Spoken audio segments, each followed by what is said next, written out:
Hello, I'm Holly Tanner with the Herman and Wallace Pelvic Rehab Institute. I'm here with Sandy Gallagher, who's going to tell us about her new course. Sandy, would you tell us a little bit about your background as a rehab clinician? Yes, I've been a PT for over 35 years, so a long time. I've been doing pelvic health for 25 years. Prior to that, I did orthopedic manual therapy. I also had some training in the Feldenkrais method, so that tends to kind of shade how I present physical therapy. And through the pelvic health work, that's how I was introduced or invited to participate in working with people who are transgender undergoing vaginoplasty. hmm And what is your course about? So, my course, what we really tried to do was present almost everything a rehab professional would need to know about transgender care, at least as much as you can in a 2-day course.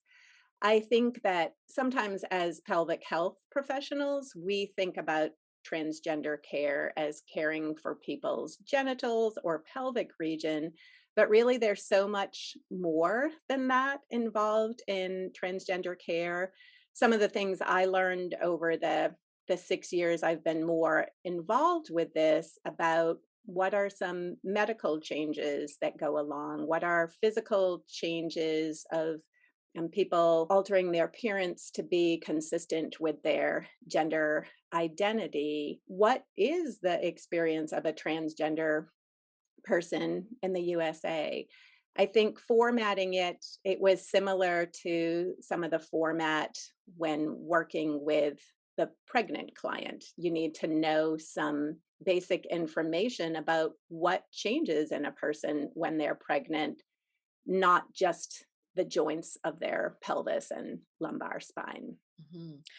What is the spectrum of care that you see in the sense of dealing with perhaps children and adolescents who So, are dealing with some of these issues in their life, and then helping them navigate that? We think about prehab versus if they are going through any surgeries for gender affirmation, that post surgical care. And like, so what's kind of that spectrum of care, and what can that look like? so, just as a pelvic health professional, I have seen children as young as 4 and people into their 90s with pelvic health conditions. As in the people who are trans that I have worked with, I have seen people as young as 13. And then we at our facility have the surgeons have done vaginoplasty on people in their 70s. So it's really broad age range. I have seen people primarily, I'm working with people who are trans women having vaginoplasty surgeries. We see them preoperatively to make sure they're really in good health because we're PTs and we tend to look at everything. We're primarily concerned with their pelvic health, their ability to relax their pelvic floor, their understanding of what the implications of bed rest are, their understanding of how pelvic floor exercises can help with reducing swelling, and then relaxing the pelvic floor is helpful for dilation and positions they could use. So that is the primary focus. I have also worked with trans men who have had metoidioplasty and trans men who have had phalloplasty, more on a something didn't go quite right. Can we get PT involved?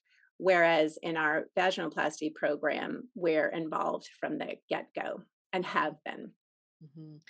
That's wonderful. Kathy Wallace has always said, just assume everyone has pelvic floor dysfunction until proven otherwise. And when we think about prehab for any of the pelvic health conditions we treat, and for any populations of folks, anyone who does choose to undergo a procedure really could benefit from having Mhm. that look and that understanding, the knowledge and education, so that if there is pelvic health issues like tension or challenges with sexual health, they have an opportunity to understand more about how their body is working even before something goes on. Now, there is also a tendency for the layperson to assume that someone who identifies as transgender is undergoing top or bottom surgeries. And that certainly is not always the case. Mhm. What are some of the other benefits of working in this field with folks who may not yet be choosing to or ever choosing to have surgeries or procedures for gender affirmation?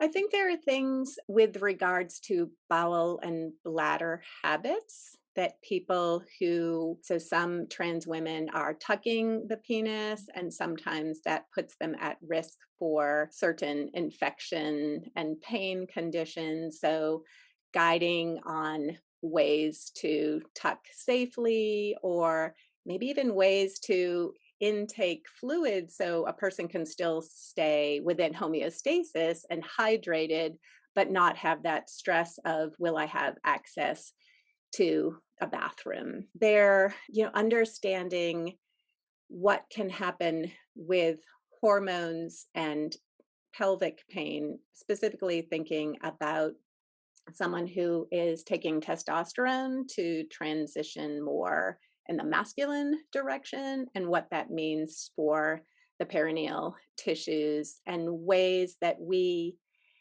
can and maybe cannot affect the pain. I think a big part of the course is really being able to communicate with medical providers about your concerns if you understand what the medical changes are that go along with some of the hormones or the other gender affirming techniques that people might use. And are you finding that the medical community is recognizing rehabilitation, whether it's physical therapists, occupational therapists, and other folks, as an integral part of the team? I think more and more that is happening. When we went to Argentina for a WPATH meeting and you had to put what your profession was, PT and OT weren't options to choose. It was just other. So that has changed with WPATH. Now you can select that you're a physical therapist or an occupational therapist. More and more at their national and international meetings, you'll see that PTs are speaking or OTs are speaking. Some of the surgeons who are involved on the boards of WPATH are reaching out to rehab providers to get guidance. There are people who are looking into, should the standard of care for some of these genital surgeries and top surgeries include involving rehab professionals. So more and more interest over time. I think like many things, this will kind of time date the interview. COVID year and a half, 2 years kind of put a lot of things on pause. The Mm, standards of care 8 from WPATH was supposed to be out by now, but that work shifted. I see.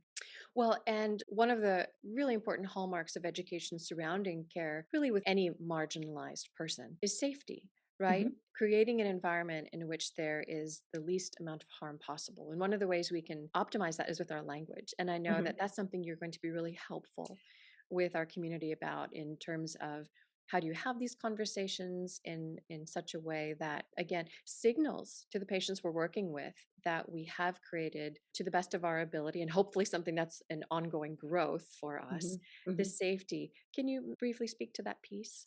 Yes, we have a significant portion that goes through communication and trauma informed care and helping people recognize where their language might be gendered or where they assume things about a certain gender, Mm. and really working through that language of safety and choice and options. Sometimes, and this is just with regards to pelvic health, you'll see posts that say you have to do an internal exam. And it's like, well, you have to know how to do an internal exam if you are a pelvic health provider, but you don't have to do the internal exam. And that should always be the choice of the patient. Mhm. And really that word choice surfaces a lot in the course. And just this idea that we check ourselves and we understand ourselves, even preparing to do some of the pre recordings when I was looking for images to get a point across. And here I've been working, for about 5 years, pretty intensely trying to like optimize this care.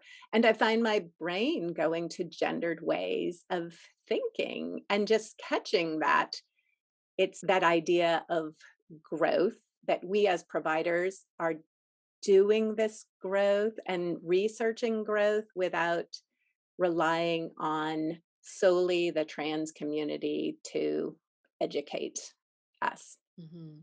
Well, we are so excited that you have prepared this course for us. It's a long time in coming, and there are so many people who are just really hungry to learn and to be of service to the trans health population of folks that deserve more care. So thank you so much, and I know folks are going to be really excited to sign up. Thanks, Holly. It's really been an honor for me too. Wonderful.